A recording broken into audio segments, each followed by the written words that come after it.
But yeah, that was the big thing. I was just the thing that made me go to Ultimate the most wasn't the fact that I got to work for Alexander Hurst III and Diana Drake, comma dash hyphen Hurst. How did those meetings go? Because I remember I wasn't at that show. I was actually at George Carlin the night that they showed up. But they showed up in a limousine. These Dirty people, South. man. These people were... What was your meeting with? Over the top, man. These people believed that they were millionaires. They were in character when they were talking to you about signing. Seriously, they had a contract that you signed. I'm young, dumb, and in the business. I'm thinking, okay, this is whatever, man. Maybe this is how they run their professional gig. So I'm signing, this contract, to work for Ultimate and blah blah blah with all their stupid rules and regulations, and so yeah, I got roped into that. What was your first meeting with them? My first meeting with Alexander Hurst. I'm just gonna say Dion. Screw it. I ain't giving him the pleasure of putting his gimmick over. I was talking to Dion, and I emailed him first, and he told me I had to come try out. And I was kind of offended by that because I trained for 2 years. I took pride in what I did. You worked for Percy? This asshole comes up to Bruton, seen me a couple times work a match, snubbed me when I went to shake his hand.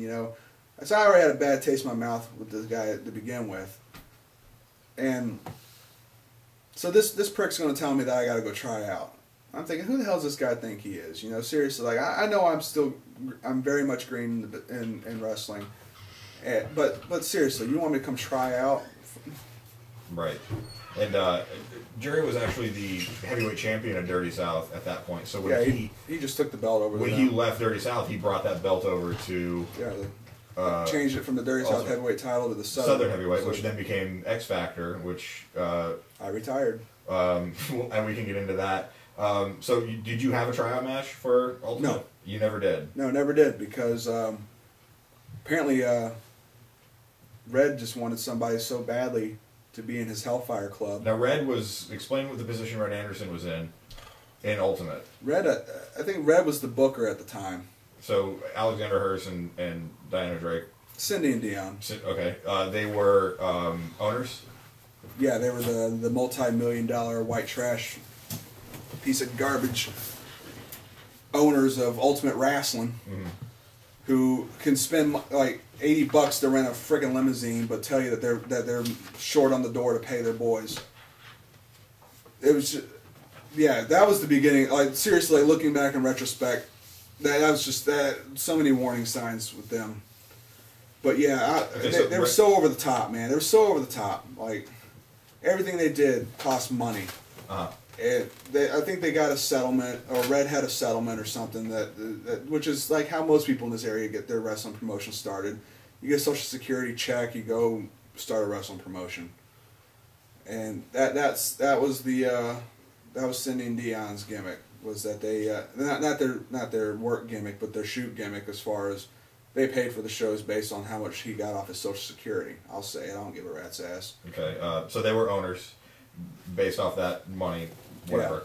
Yeah. And Red was booker. So Red liked your look and wanted you in the promotion. Red wanted.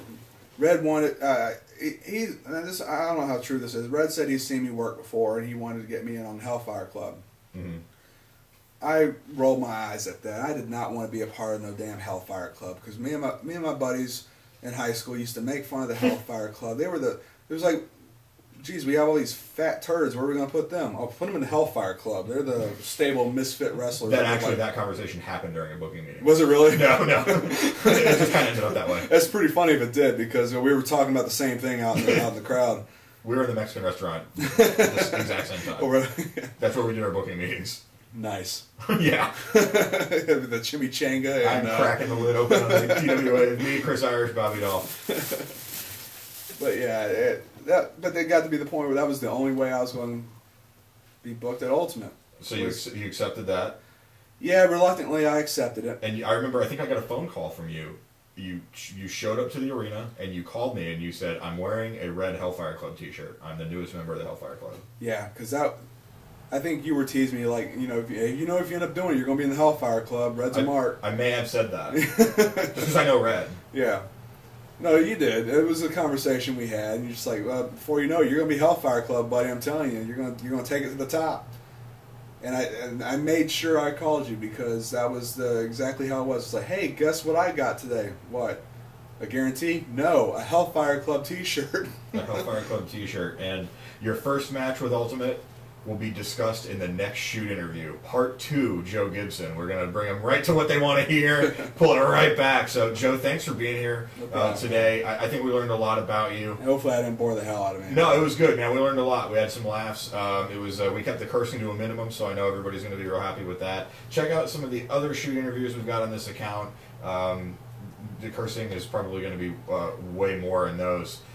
We haven't been doing these for a while, so I'm glad that we were able to break in the first of the new batch with you. Check out Joe Gibson at shows all around town. Maybe not so much in Pensacola. We'll get into that in part 2, but you were in Dirty South. Any other shows that maybe you can hint around as kind of a... Right now I'm back in Bruton doing Impact Pro Wrestling. Doing New Heights Wrestling again, back over there with those guys.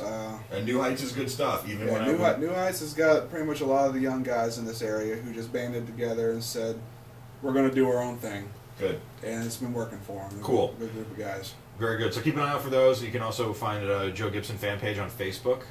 All sorts of good stuff. Check out some of our other shoots. And once again, Brutal Joe Gibson.